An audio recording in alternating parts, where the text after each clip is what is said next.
Ayan, at tayo po ay manunumpa. Papangunahan tayo ni Brother MJ, ni Kuya MJ, para sa oath of sportsmanship. Okay, susunod kayo ha, sasabihin niyo. Okay, isang magandang umaga sa ating lahat. At tayo po ay basahin po natin ang ating mga alintungtunin. No? Tayo po ay magsimula na.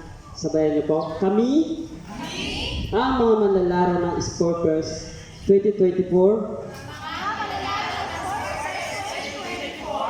ng Jesus Sanctuary International Gospel Mission Church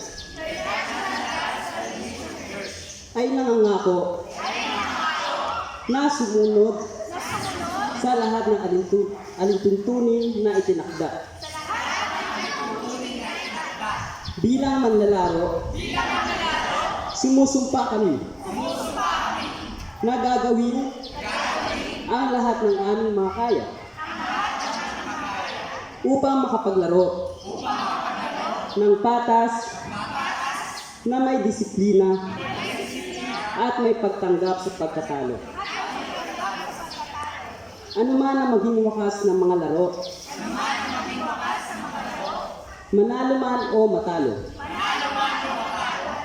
naway maging sa loobin namin ang pagkakaisa, ang kasiyahan, ang kapakanan at kapayapaan ng bawat isang manlalaro.